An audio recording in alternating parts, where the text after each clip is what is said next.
세계에서 가장 치열했던 사이버 전쟁 탑5. 전쟁은 더 이상 총과 대포로만 이루어지지 않는다. 현대 전쟁의 새로운 전장, 사이버 공간. 오늘은 세계에서 가장 치열했던 사이버 전쟁 5가지를 소개합니다.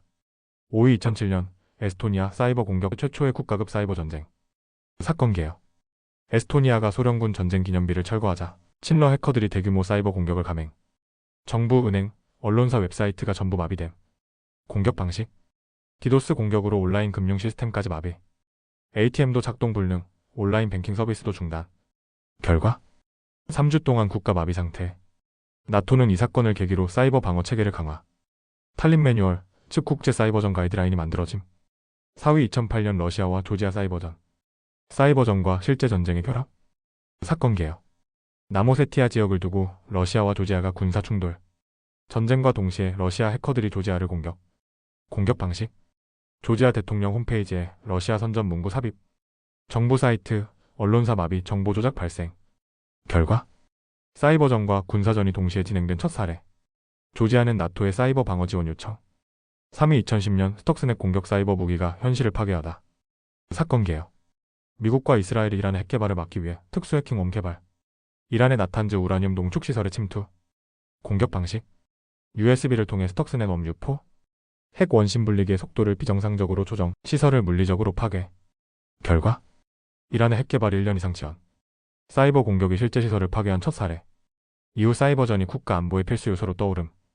2위 2022년 러시아와 우크라이나 사이버전 현대 전쟁의 새로운 패러다임. 사건 개요. 2022년 러시아가 우크라이나를 침공. 전쟁과 함께 사이버 공격도 시작.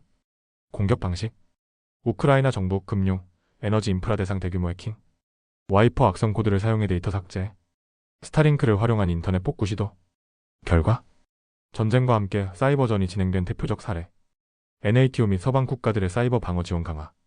1위 현재 진행 중인 미중 사이버전 디지털 패권 경쟁. 사건 개요.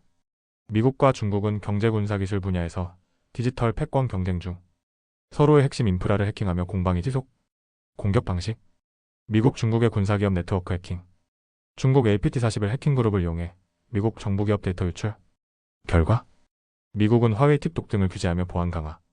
미중 사이버전은 국가 경제와 안보를 결정하는 핵심 요소로 작용 중. 사이버전의 미래는 1. 물리적 전쟁과 사이버전이 결합. 해킹이 전쟁 전략의 핵심. 2. AI 기반 사이버전 증가 보안 시스템 강화 필요. 3.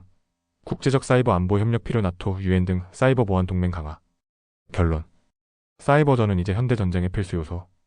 국가 간 기술 경쟁과 정보전에서 사이버 공격의 핵심 무기가 되고 있습니다. 여러분은 사이버전에 대해 어떻게 생각하시나요? 댓글로 의견을 남겨주세요.